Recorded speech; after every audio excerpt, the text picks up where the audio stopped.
Hai guys, selamat datang kembali di channel Indonesia Belajar. Video ini adalah video ke-24 dari video berseri atau playlist bertema tips dan triks Python Pandas.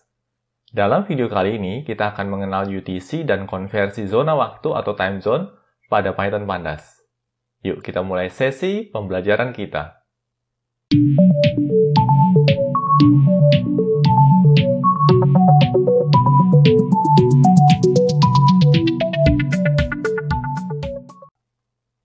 Oke, kali ini kita sudah memasuki tips and tricks yang ke-24 ya. Kita akan coba melompat dulu ke slide yang ke-24 di sini.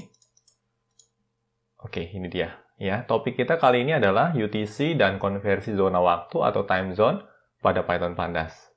Kita akan mulai sesi kita di sini. Pertama-tama di sini kita akan import dulu modul Pandas ya. Di sini kita import sebagai PD modul Pandasnya. Dan versi Pandas yang kami gunakan saat ini adalah 1.0.3.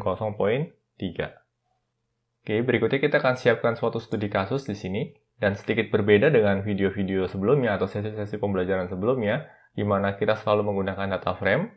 Kali ini kita akan menggunakan Pandas series, ya. Di sini kita pakai pd.series, ya. Artinya kita tidak meng-create suatu data frame, tetapi yang kita create di sini adalah sebuah Pandas series. Nah, Pandas series di sini kita beri nilai, ya, berupa range ya, atau jangkauan nilai, mulai dari sekian sampai dengan sekian, dengan step atau interval 3600. Nah, kenapa 3600 di sini? Ya, 3600 ini merepresentasikan jumlah detik dalam 1 jam. Ya, kita tahu bahwa 1 jam itu kan 60 menit, ya. Dan dalam 1 menit itu kan ada 60 detik. Dan ini merepresentasikan jumlah detik dalam 1 jam. Ya, berarti dalam 1 jam itu ada 3600 detik. Nah, di sini terdapat suatu angka, ya, dan angka ini sebenarnya merepresentasikan yang namanya Unix epoch time, ya, atau seringkali juga dikenal dengan istilah POSIX time, atau kadang-kadang juga orang menyingkatnya dengan istilah Unix time. Kita akan coba lihat di sini, apa sih yang dimaksud dengan Unix time itu. Nah, Unix time adalah waktu atau penunjuk waktu yang dimulai dari tanggal 1 Januari tahun 1970. Dan angka yang direpresentasikan dari epoch time itu merepresentasikan jumlah detik sejak tanggal 1 Januari tahun 1970. Nah, untuk mempermudah kita dalam menghitung waktu ya, dari waktu yang biasa kita gunakan saat ini dengan epoch time, maka ada juga yang namanya epoch time converter. Nah, ini dia. Ini yang namanya epoch time converter. Nah, bisa kita lihat di sini ya, jumlah detiknya terus meningkat.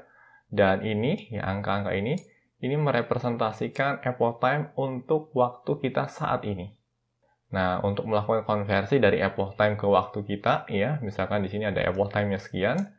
Kalau mau kita konversikan ke timestamp yang human readable atau human date saat ini, kita tinggal klik aja di sini, ya. Di sini ada keterangan di sini, ya, bahwa epoch time ini itu setara dengan tanggal 11 Juni, ya, tahun 2020 pukul 3:58:45 detik. Oke, ini berdasarkan standar waktu GMT. Atau kebalikannya ya, kalau kita mau mengkonversikan suatu waktu tertentu ke epoch time, ya kita bisa memanfaatkan ini juga, ya.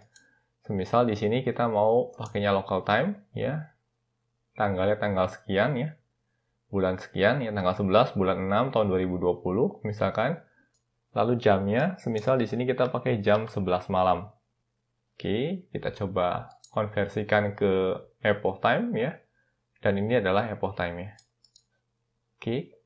Harapannya bisa dipahami ya guys terkait dengan epoch time atau seringkali juga dikenal dengan istilah Unix timestamp ini.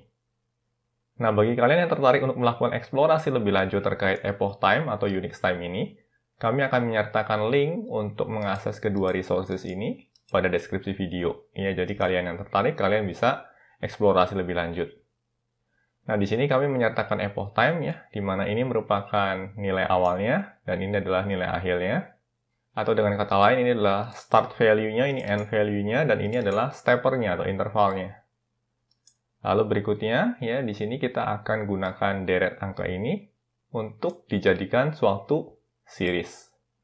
Lalu selanjutnya, nilai-nilai yang tertampung dalam series ini akan kita konversikan menjadi tipe data datetime. Ya, makanya di sini kita pakai pd.series to datetime. Oke, di mana yang mau kita konversikan sebagai datetime adalah series S ini, ya, dengan unitnya adalah S, ya. Unit S kecil di sini artinya adalah dalam detik atau second. Lalu selanjutnya kita coba tampilkan hasilnya dengan mengakses s.head, ya. Kita akan coba eksekusi script kita di sini. Nah, ini adalah hasilnya. Bisa kita lihat di sini ya, terdapat sederet waktu. Ya, di sini kita akses menggunakan .head, berarti kita hanya menampilkan 5 baris pertama saja. Dan bisa kita lihat di sini, ya, yang membedakan antara baris pertama dengan baris kedua dan baris-baris selanjutnya adalah pada sisi jamnya. Jamnya bisa kita lihat di sini, ya, memiliki interval sebesar 1 jam. Ya, di sini ada 6 lewat 18 lewat 41. Di sini ada jam 7 lewat 18 lewat 41. Lalu jam 8, jam 9, dan seterusnya. Ya. Nah, ini bisa terjadi karena efek yang ada di sini nih. Oke, karena kita set intervalnya adalah 3600 detik. Nah, series ini ya akan kita jadikan sebagai studi kasus untuk memahami konversi zona waktu pada Python Pandas.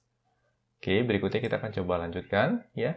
Nah, di sini pertama-tama ya series kita yang punya tipe data datetime tadi akan kita standarisasi ya dengan menggunakan UTC.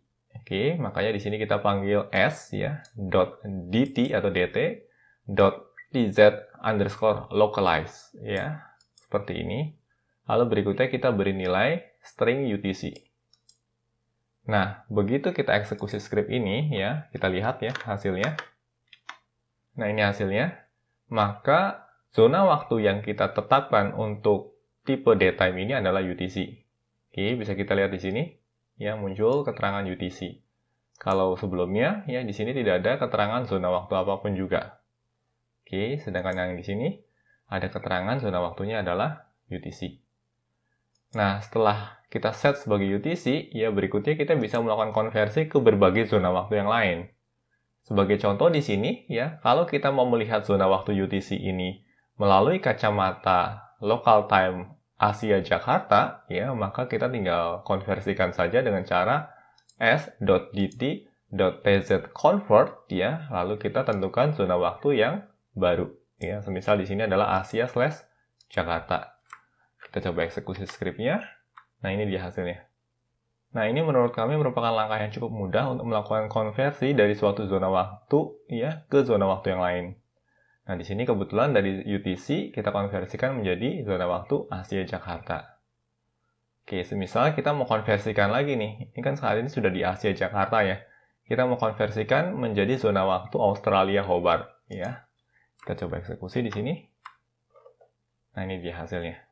Untuk Asia Jakarta itu kan UTC plus 7 ya, sedangkan kalau Australia Hobart itu UTC-nya UTC plus 10.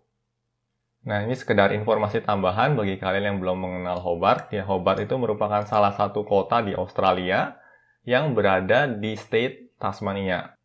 Nah, Tasmania sendiri merupakan negara bagian atau state di Australia yang cukup unik ya, karena posisinya secara geografis terpisah dari mainland ya. Jadi dia merupakan pulau tersendiri yang posisinya di sebelah selatan dari mainland atau benua besar Australia.